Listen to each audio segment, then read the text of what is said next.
दोस्तों, आपका हमारे YouTube चैनल पर पुनः स्वागत है। आज का जो टॉपिक है वो मध्यकालीन भारत के इतिहास के अंतर्गत हम अरबों की सिंध विजय के बारे में पढ़ेंगे। अरबों की सिंध विजय के अंतर्गत हम क्या क्या पढ़ेंगे, एक नज़रिए से देख लेते हैं एक बार। इसमें हम पढ़ेंगे अरबों की सिंध विजय के स्रोत हमें कहाँ से प्राप्त होते हैं,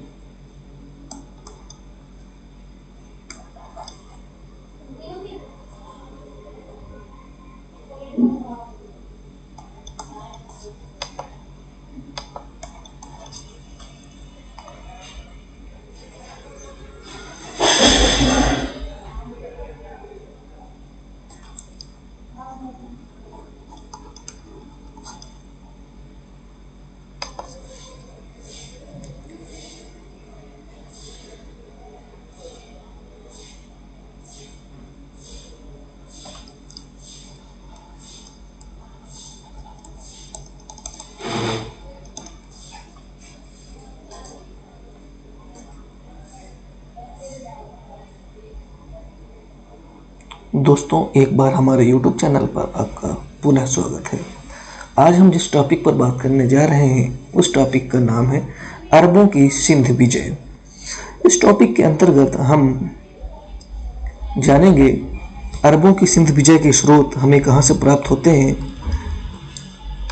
इसके बाद हम जानेंगे सिंध की स्थिति, वहाँ के शासक क्या थे। इसके बाद हम जानेंगे अरबों की सिंध पर आक्रमण करने का तत्कालिक कारण। फिर जानेंगे अरबों का सिंध के राजाओं के साथ युद्ध। फिर जानेंगे हम अरबों का शेष भारत में विजय की महत्वाकांक्षा, इस पर भी प्रकाश डालेंगे। अरबों का शेष भारत में सिंध की तुलना में असफल क्यों हो गए, मतलब कि जो सफलता उन्हें सिंध पे लगी वो उस समय शेष भारत पर क्यों नहीं आई। अरबों के आक्रमण के समय शेष भारत के जो समय थे, मतलब सिंधु नदी के पार, उस समय प्रमुख राजाओं कौन कौन से थे, कौन कौन से वंश का शासन था। सिंध पर पुनः भारतीय राजाओं का नियंत्रण। और इसके बाद हम पढ़ेंगे अरबों के आगमन के पश्चात आए भारतीय समाज में परिवर्तन। तो इस टॉपिक के अंतर्गत हम इन महत्वपूर्ण जो बिंदु हैं इन पर चर्चा करेंगे। तो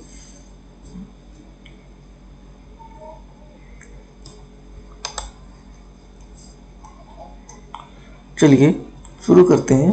हम पुराने स्लाइड में जाते हैं।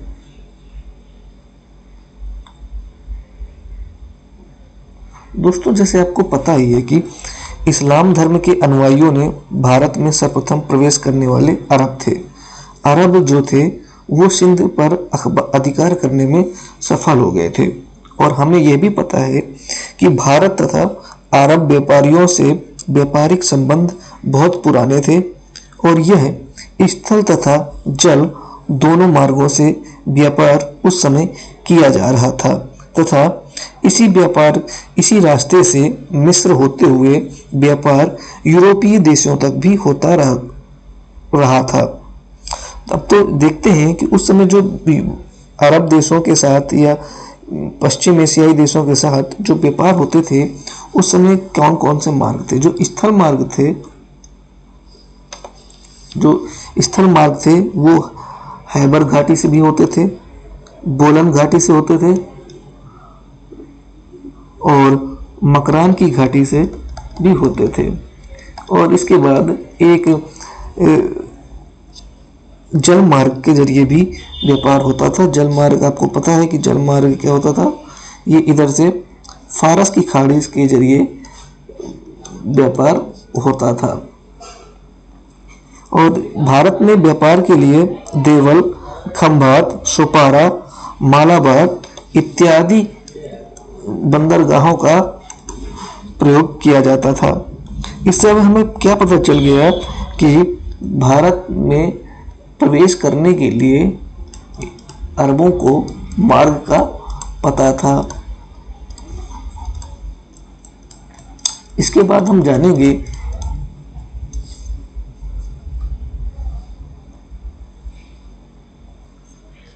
अब हम जानते हैं कि सिंध पर जो अरब आक्रमण है इसका स्रोत कहाँ से प्राप्त होता है। तो हमें इसका जो सर्वश्रेष्ठ मतलब कि सबसे ज़्यादा जो महत्वपूर्ण स्रोत है वो एक पुस्तक है जिसका नाम है चचनामा, जिसका नाम है चचनामा, जो कि अरबी भाषा की पुस्तक थी। इस पुस्तक के जरिए हमें अरबों के सिंध विजय, सिंध आक्रमण के बारे में जानकारी मिलती है। ये जो बाद में ये अरबी भाषा में पुस्तक थी, बाद में इसका मोहम्मद अली बिन अबू बकर ने फारसी भाषा में भी अनुवाद किया था। इसके अलावा हमें तारीख ए सिंध के रचनाकार से मीर मोहम्मद जो हैं उनके पुस्तक से भी हमें यहाँ से जानकारी मिलती है। अब जानते हैं अरब आक्रमण के समय सिंध के बारे में कुछ जान लेते हैं। जो 7वीं शताब्दी के प्रारंभ में सिंध का शासन राय वंश के पास था। किसके पास था? राय वंश के पास था। और राय साहसी द्वितीय के समय में पर्सिया के निमरूज ने सिंध पर आक्रमण कर उसकी हत्या कर दी थी। इसके बाद पारसी के लौट जाने के पश्चात राय साहिनी द्वितीय राजा बना। जो राय साहिनी द्वितीय था वह सिंधु के शूद्र वंश का अंतिम शासक था। सिंधु के शूद्र वंश का अंतिम शासक था। इसके बाद राय साहसी द्वितीय की हत्या इसके मंत्री जो कि ब्राह्मण था, जिसका नाम चाच था, चाच ने उसकी हत्या कर दी और राज सत्ता पर अधिकार कर लिया। मतलब कि राय साहसी द्वितीय की हत्या उसके ब्राह्मण मंत्री चाच ने कर दी और उसके बाद उसने सत्ता पर कब्जा कर लिया और उसने उसकी विधवा से विवाह भी कर लिया तथा सूबेदारों का विद्रोह का दमन भी किया। इस प्रकार चाच ने सिंधु में जो शूद्रों का शासन था उसको हटाकर ब्राह्मण वंश की स्थापना की। और दाहिर इसी के समय दाहिर चाच का ही उत्तराधिकारी था और इसी के समय पर सिंध पर अरब आक्रमण हुए। अरबों ने जो सिंध पर विजय हासिल की, उन्होंने सिंध और मुल्तान पर विजय हासिल की। इनका जो मुल्तान ये है सिंध के ऊपर, आप देख लीजिएगा यहाँ पर पड़ता है, ये मुल्तान है। इन्होंने उन क्षेत्रों पे विजय हासिल की। अब जानते हैं, अब जो हम अगली जो महत्वपूर्ण बिंदु है सिंधु पर आक्रमण करने के कारण, इस पर चर्चा करेंगे। तो दोस्तों, अरबों ने सिंध पर आक्रमण करने से पहले भी कई बार सिंधु के कुछ जगहों पर आक्रमण किया। जैसे कि पता चलता है कि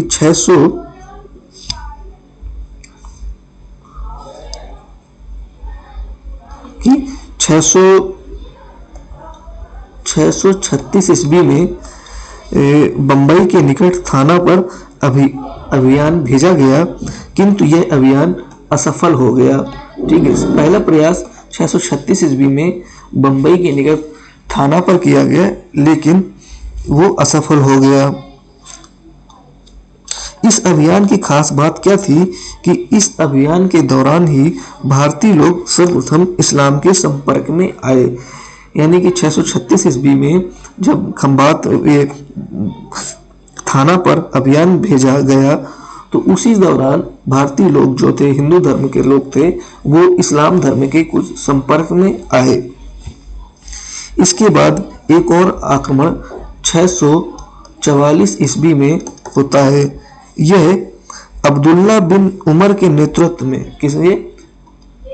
अब्दुल्ला बिन उमर के नेतृत्व में स्थल मार्ग द्वारा मकरान के पश्चिमी सिंध में किया गया। यहाँ पर विजय तो हो जाती है, परंतु वह उसे अपने साम्राज्य में मिलाना उचित नहीं समझता है और खलीफा को जाके यह बता देता है कि सिंध में पानी व फलों की बहुत कमी है तथा डाकू बहुत हैं और साहसी भी है, इसलिए इसको अपने साम्राज्य में मिलाना उचित नहीं है। तो इस प्रकार हमें पता चल गया कि छोटे छोटे आक्रमण होते रहते थे। अब हम बात करेंगे सिंध पर आक्रमण करने का तात्कालिक कारण।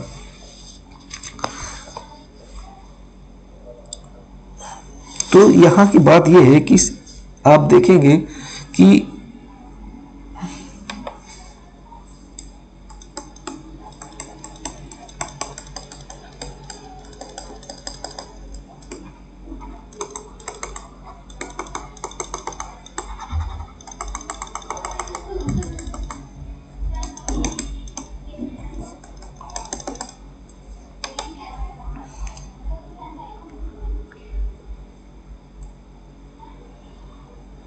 अब देखेंगे ये एक समझ लीजिए भारत है और नीचे यहाँ पर श्रीलंका है।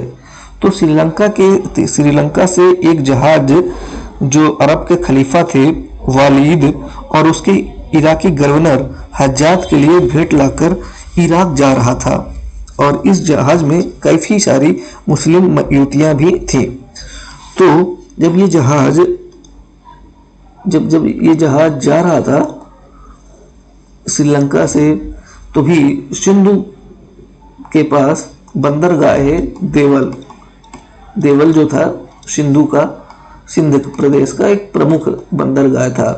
तो यहाँ पर कुछ लुटेरों ने इस जहाज को लूट लिया और सारी जो सामान था उस पर कब्जा कर लिया। जब जानकारी यह खलीफा वालिद के पास पहुंचती है तो वह इस समय जो सिंधु का शासक था दाहिर को संदेश भिजवाता है, कहता है कि भाई आपके क्षेत्र में डाकुओं ने हमारे जहाज के साथ ऐसा बर्ताव किया है, अतः आप उन्हें दंडित करें। तो इसके जवाब में राजा दाहिर कहता है कि लुटेरे मेरे अधीन नहीं है और न ही उन पर मेरा नियंत्रण है, अतः मैं आपकी कोई मदद नहीं कर सकता हूँ। तो इससे तो हमें ये पता चल जाता है कि उस समय दाहिर की स्थिति क्या थी, मतलब कि पता चल जाता है कि दाहिर उस समय मजबूत शासक नहीं था। तो जब दाहिर ने मना कर दिया तो इराकी गवर्नर हज्जाज ने सिंध पर आक्रमण करने का निश्चय लिया और इसने इसके बाद कई सारे अभियान भेजे। तो इसने प्रथम अभियान जो भेजा वो उबैदुल्लाह के नेतृत्व में भेजा तथा दूसरा जो अभियान था वो बुदैल के नेतृत्व में भेजा, यानी कि 711 ईस्वी में उबैदुल्लाह को भेजा तथा इसके बाद बुदैल के नेतृत्व में भी भेजा, परंतु ये दोनों अभियान इसके असफल रहे। इसके बाद एक प्रमुख जो है जो सिंध को विजय करता है, तीसरा आक्रमण मीर कासिम जिसे मोहम्मद बिन कासिम के भी कहते हैं के नेतृत्व में 712 ईस्वी में किया गया और यह सबसे पहले मकरान से रास्ते पे जाता है। मकरान जो है वो लगभग बलूचिस्तान की तरफ पड़ता है और मकरान के रास्ते पर इसने सिंध पर आक्रमण करने की सोची और इसने मकरान पर वहां के गवर्नर जो था मोहम्मद हारून ने अपना समर्थन मीर कासिम को दे दिया और अपना सैन्य बल भी उसको प्रदान किया और इन दोनों की जो संयुक्त सेनाएं थी वो आगे बढ़ने लगी। इसके बाद देवल का युद्ध होता है और देवल पर यहाँ पर दाहिर जो होता है उसकी पराजय होती है और दाहिर मैदान छोड़कर भाग जाता है। इस प्रकार देवल बंदरगाह पर अरबों का अधिकार हो जाता है। मकराना पर पहले ही अधिकार हो गया था, अब उनका देवल पर भी अधिकार हो जाता है। अब बात होती है कि अब क्या होगा। इसके साथ जब वो राजा दाहिर भाग जाता है तो यहाँ पर वो क्या करता है,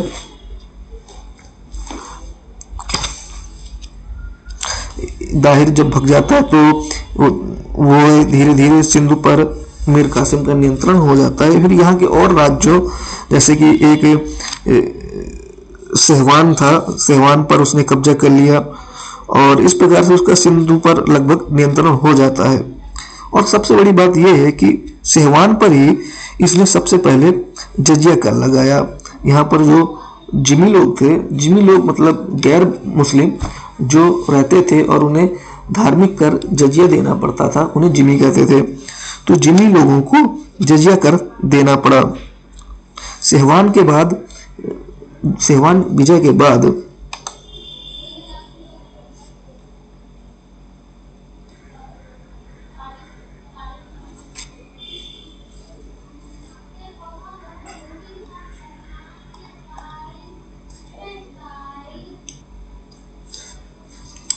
जब वो सेहवान विजय कर लेता है, इसके बाद वह जाटों से भी युद्ध करता है। जाटों का युद्ध करने का कारण एक रीजन ये था कि वो जो सेहवान का राजा था बजाहरा, वो उनको उन्होंने शरण दे रखी थी। और जब वो बजाहरा को, सेहवान का राजा को शरण दे रखा था, इस वजह से उसने जाटों पर आक्रमण किया और विजय प्राप्त की। इसके बाद वो सिंध नदी को पार करना चाहते हैं और इसी दौरान एक बार पुनः दाहिर से उनका पुनः युद्ध होता है, जो कि बहुत ही बॉस युद्ध है।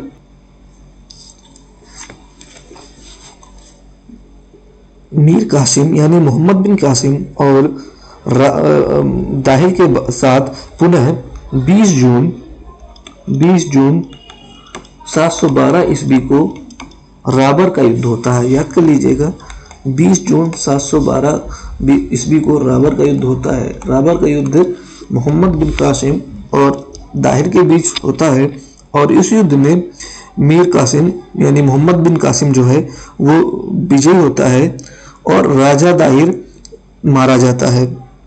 ठीक है। और इसी युद्ध में राजा दाहिर की जो पत्नियां थी उन्होंने भी युद्ध में लड़ा। जैसे उसकी पत्नी रानी बाई ने राबर की दुर्ग की रक्षा के लिए युद्ध लड़ा, परंतु सफल नहीं हो पाई। अंत में उन्होंने जौहर कर लिया। तो इस प्रकार से सिंधु पर राजा दाहिर को उसने हरा दिया। इसके बाद आगे वो बढ़ता है और दाहिर के पुत्रों से भी युद्ध वो करता है। उसका जो एक पुत्र था जिसका नाम जयसिंह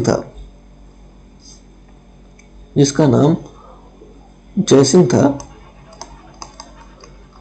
जो कि उस समय ब्राह्मणवाद, एक जगह है, ब्राह्मणवाद का शासक था।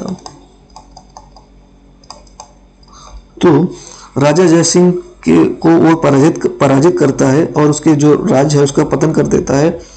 और राजा जयसिंह फिर जब हार जाता है तो वह मुस्लिम धर्म स्वीकार कर लेता है, यानी मुस्लिम धर्म राजा जयसिंह स्वीकार कर लेता है। इसके बाद वो और आगे बढ़ता है, सिंधु की राजधानी जो अरोर थी उस पर भी विजय हासिल कर लेता है। ठीक है। इस प्रकार वह संपूर्ण सिंधु पर अरबों का नियंत्रण हो जाता है। संपूर्ण सिंधु पर अरबों का नियंत्रण हो जाता है। इसी दौरान इसके बाद वो मुल्तान पर भी आक्रमण करता है।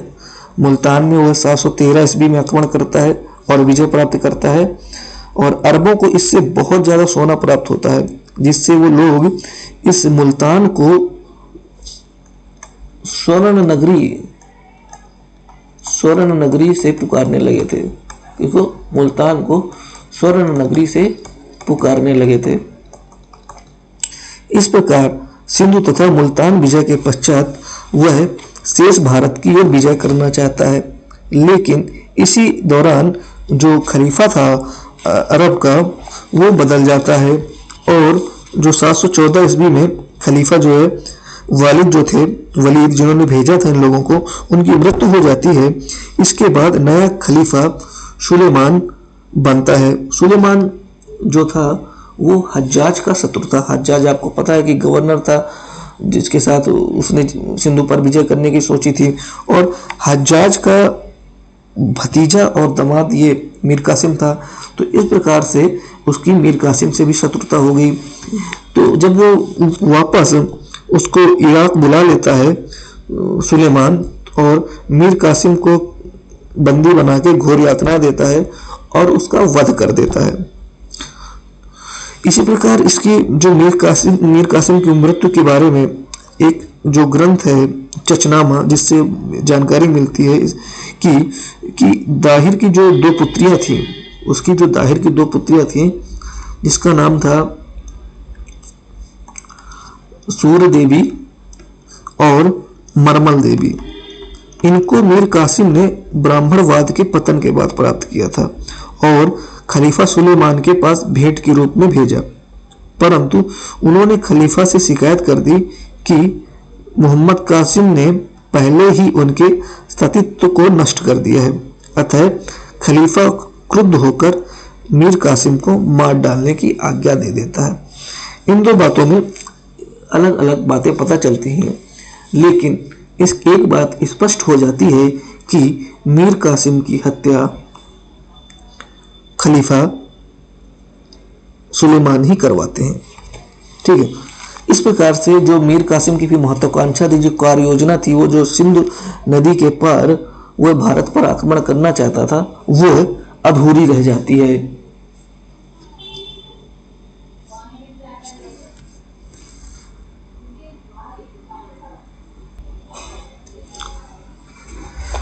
मीर कासिम की मृत्यु हो जाती है। इसके पश्चात अरब फिर से प्रयास करते हैं कि वह शीर्ष शेष जो भारत है उस पर अपनी सत्ता स्थापित करें, उस पर कब्जा करें, परंतु मीर कासिम की मौत के बाद अरब ज्यादा सफल नहीं होते हैं। उनकी जो इच्छा होती है कि वह सिंधु के पार शेष भारत पर भी अपना शासन बनाए, वह अधूरी रह जाती है। परंतु इस दौरान एक चीज करने में वह सफल रहते हैं कि वह सिंधु में हमेशा के लिए एक हिंदू शाही शासन समाप्त कर देते हैं। आइए देखते हैं, जानते हैं कि कैसे क्या होता है और सिंधु से हिंदू शासन कैसे समाप्त होता है। आपको पता ही है कि जब वो मीर कासिम जब जीतता है ब्राह्मणवाद को, तो जो वहाँ का राजा था जयसिंह, वो इस्लाम धर्म स्वीकार कर लेता है। इसके बाद जब मीर कासिम जो की मौत हो जाती है, तो सिंधु से और मुल्तान से जो धीरे धीरे जो सरदार स्वतंत्र होने लगते हैं, और इसी बीच ब्राह्मणवाद जो जगह थी, वहां से राजा जयसिंह भी अपने आप को स्वतंत्र घोषित कर देता है और पुनः हिंदू धर्म स्वीकार कर लेता है। इस बार अब इस समय क्या होता है, सुलेमान जो खलीफा था उसके पश्चात उमर द्वितीय खलीफा बनता है, जो कि 717 से 720 ईस्वी तक रहता है। वो उमर द्वितीय खलीफा बनता है और इस समय जो राजा जयसिंह था वो पुनः फिर से इस्लाम धर्म स्वीकार कर लेता है। जो अगला खलीफा इसके बाद बनता है हिशाम। हिशाम जो है वह सिंधु पर सत्ता विस्तारित करने के लिए जुनैद को गवर्नर बनाता है, यानी कि जो पहले उन्होंने कब्जा कर रखा था, जो तितर बितर हो गई थी, उस पर फिर से एक मतलब कि कंट्रोल करने के लिए जुनैद को गवर्नर बनाकर वापस भेजता है। तो वह जो जुनैद है वह जयसिंह से युद्ध करता है। जुनैद जयसिंह से युद्ध करता है और इसमें जुनैद तो है वो जीत जाता है और वो जयसिंह को पकड़ के कैद कर लेता है तथा फिर उसकी हत्या कर देता है।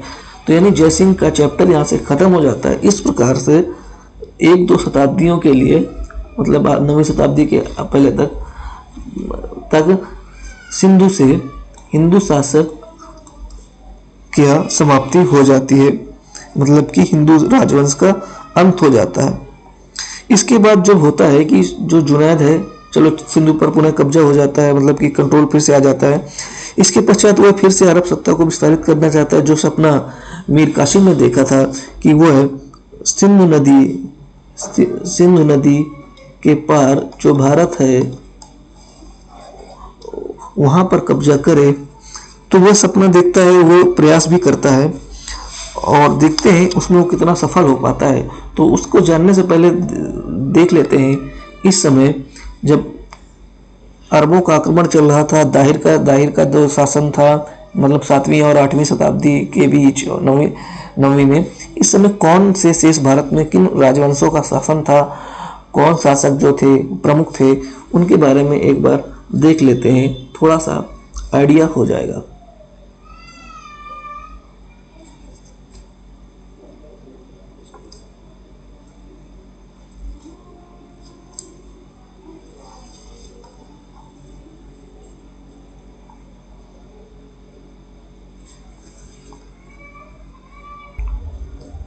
दोस्तों आपको देखो मैप में दिख रहा होगा कि उस समय जब सिंधु पर चाच का शासन था, उस समय जो शेष भारत, जो पूर्वी भारत था, अगर हम पश्चिमी भारत से देखें तुलना में, तो ये यहाँ पर देखेंगे आपको दिखेगा चालुक्य वंश का शासन था, पल्लव वंश का शासक था दक्षिण में, पांडव वंशों का दक्षिण में शासक था, केरल पे चेर था।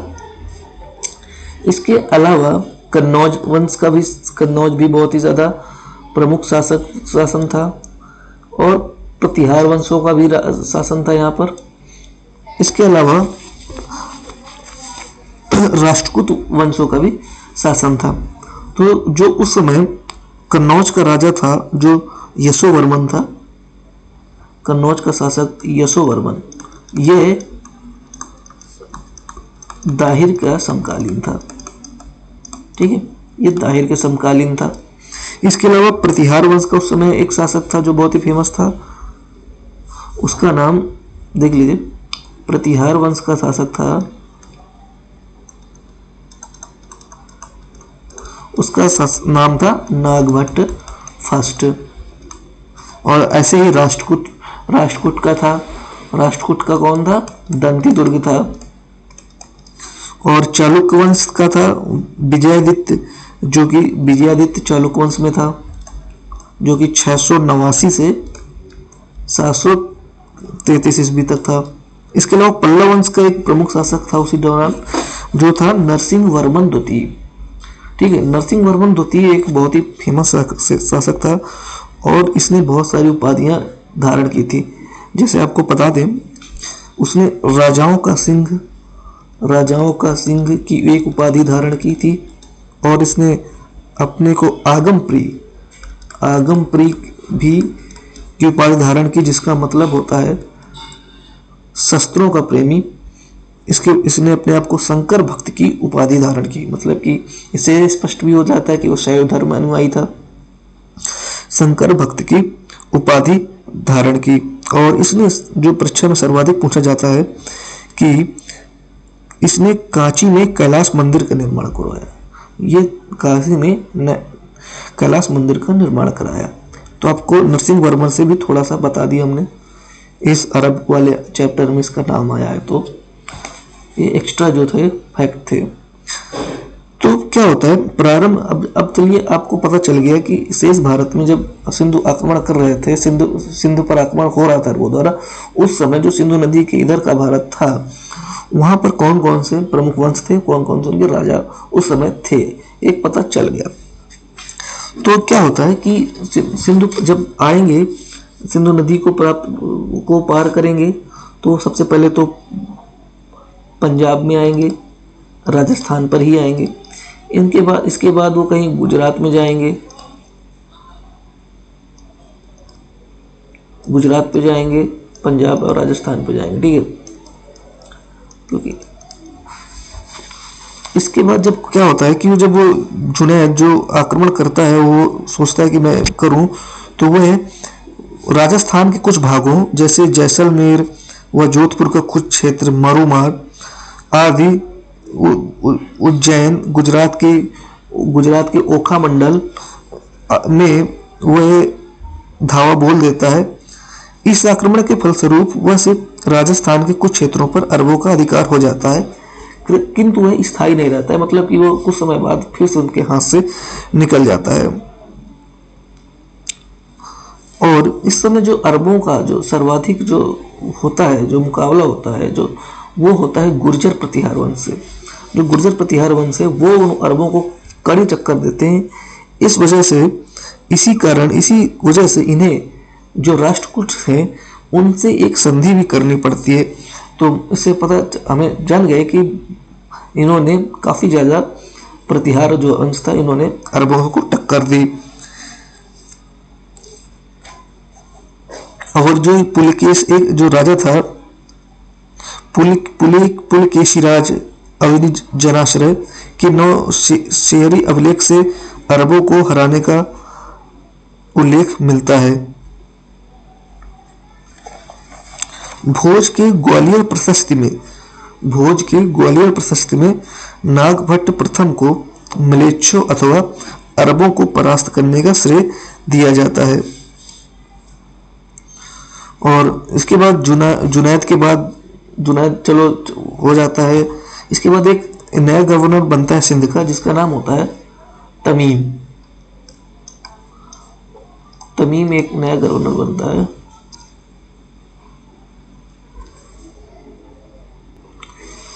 ये जो तमीम था, बहुत ही दुर्बल और शिथिल गवर्नर था, मतलब ये बहुत ही कमजोर था। तो ये जो भी जुनैद ने जो भी चीजें ग्रहण की थी, मतलब कि जो भी प्राप्त की थी, मतलब कि सफलता पाई थी, इसकी शिथिलता के कारण वो भी हाथ से चला गया। तो इस क्या होता है, धीरे धीरे इनके हाथों से ये निकलने लगते हैं चीजें, और फिर ये इनको अरब जो सिंध पर कब्जा किया था, वो भी इनके लिए बचाना मुश्किल हो जाता है। और उन्हें लगता है कि वो उसको बचाने के लिए भी उन्हें काफी ज्यादा प्रयास करना पड़ता है। और धीरे धीरे फिर 9वीं शताब्दी के अंत तक सिंध में खलीफा का नियंत्रण खत्म हो जाता है, यानी पूरी तरह से समाप्त हो जाता है। और इस दौरान सिंध में सिर्फ मंसूरा और मुल्तान, ये ही केवल 2 जगह रह जाती हैं जिन पर इन अरबों का नियंत्रण होता है, और बाकी जगहों पर ये नियंत्रण इनके हाथ से चला जाता है। मतलब कि जिन्होंने पहले शुरुआत में पूरे सिंध पर कब्जा किया था, अब सिर्फ मुल्तान और मंसूरा पर ही इनका जो प्रभाव रह जाता है। तो अब हम जानते हैं सिंधु विजय के कारण, सिंधु विजय के विजय कारण। तो एक तो जो अरब थे, इनके पास पहला जो कारण है मेन, इनके पास संसाधन अच्छे थे। दूसरा जो कारण है, भारत में जो थी घरेलू आंतरिक कलह, ये भी इसका एक प्रमुख है। तीसरा जो है विश्वासघात। आपने देखा हो, बताया है मैंने कि जैसे कि दाहिर जो था वो ब्राह्मणवादी था, तो इन्हें बौद्धों का और भी जो शेष जो संप्रदाय के लोग थे, उनका समर्थन इसे प्राप्त नहीं था। और ये जो लोग थे, इन्होंने बढ़ चढ़कर अरबों का साथ दिया। ये भी एक प्रमुख कारण था। इसके बाद जानते हैं कि चलो सिंध विजय हो गई। अब जानते हैं कि सिंध विजय के बाद अरब ने सिंध विजय कर ली, इस्लाम के लोग भारत आए और व्यापार भी काफ़ी ज़्यादा हो रहा था। तो कुछ ना कुछ तो क्या संस्कृति में प्रभाव आना लाजमी था। तो अब जानते हैं कि इस समय जो सिंध विजय का प्रभाव क्या पड़ता है।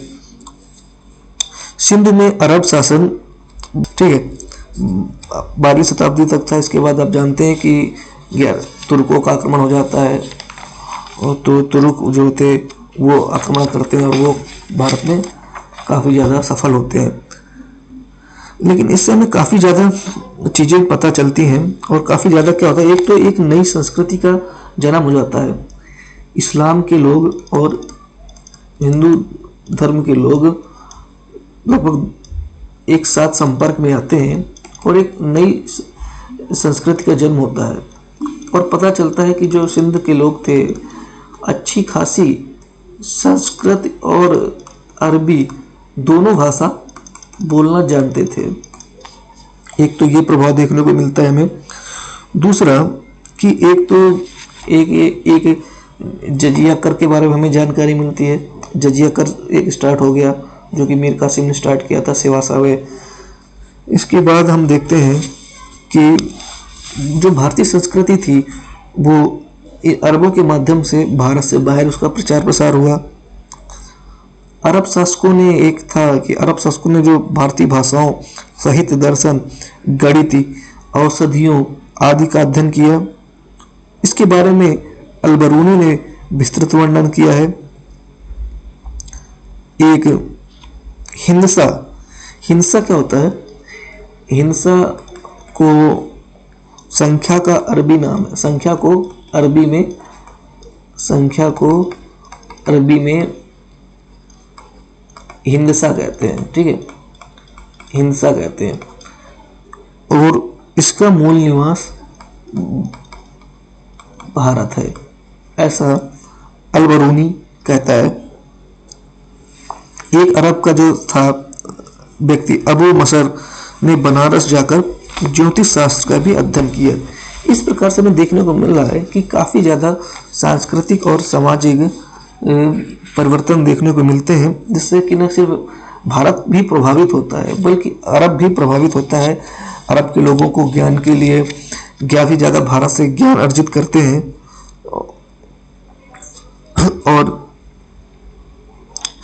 वैज्ञानिक ज्योतिष शास्त्र के सिद्धांतों को भारतीयों से वो ग्रहण करते हैं। मंसूर के बाद एक जो खलीफा था हारून खलीफा, वो बहुत ही विद्या प्रेमी था। उसके समय में अरबों ने पश्चिमी तुर्किस्तान पर आक्रमण किया तथा वहां के नौबिहार नामक बौद्ध मंदिर के विद्वान महंत बराकमा को बगदाद ले गए और उसे अपना प्रधानमंत्री नियुक्त किया।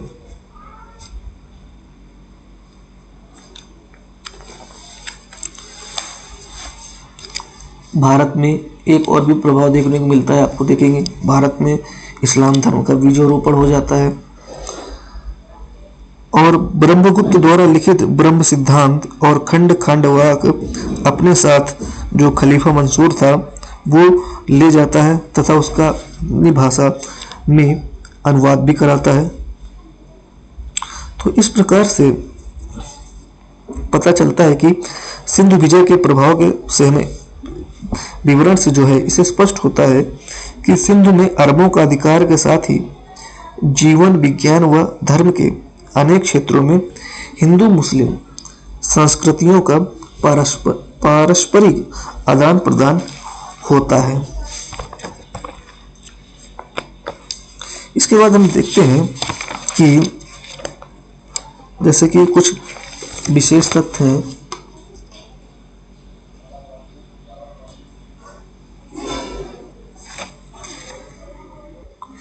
ये जो विशेष तथ्य हैं ये मैंने आपको पहले ही बता रखा है, जैसे कि खलीफा जो है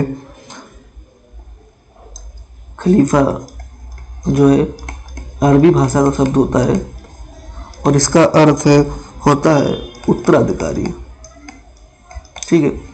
और जो अरब शब्द का जो अर्थ होता है ललित कथन।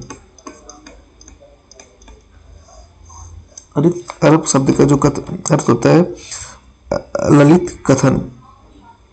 तो फिलहाल इस वीडियो में सिर्फ इतना ही है और हमने क्या क्या पढ़ लिया एक बार आपको फिर से बता दें। हमने इस वीडियो के माध्यम से जान लिया कि अरबों के आक्रमण के समय सिंध में क्या था, सिंध की स्थिति क्या थी, व्यापार कैसे चल रहा था, कैसे सिंध ने सिंध पर कब्जा किया और कैसे उनका नियंत्रण कम हुआ और सिंध और क्यों वो ज़्यादा जो सिंध जो थे अरब थे वो शेष भारत जो था सिंध के इस पार वहाँ पर ज़्यादा सफल नहीं हो पाए क्योंकि वहाँ पर बहुत ही ज़्यादा मजबूत शासक थे।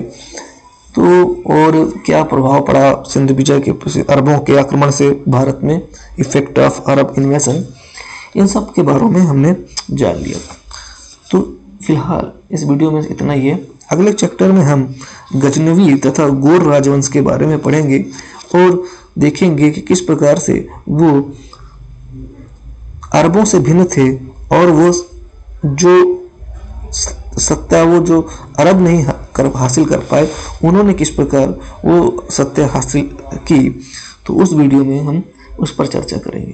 तो आपको अगर ये जो टॉपिक है पसंद आया हो तो लाइक कर देना, कमेंट कर देना और दोस्तों के साथ शेयर ज़रूर कर देना। और अपने जो भी सुझाव हैं उन्हें कमेंट ज़रूर करके बताएं। जहाँ पर भी कोई बात समझ में नहीं आई, कोई डाउट है, उसको ज़रूर कमेंट करके बताएं, उसका सलूशन ज़रूर दिया जाएगा। ठीक है, तब तक के लिए बाय बाय, टेक केयर।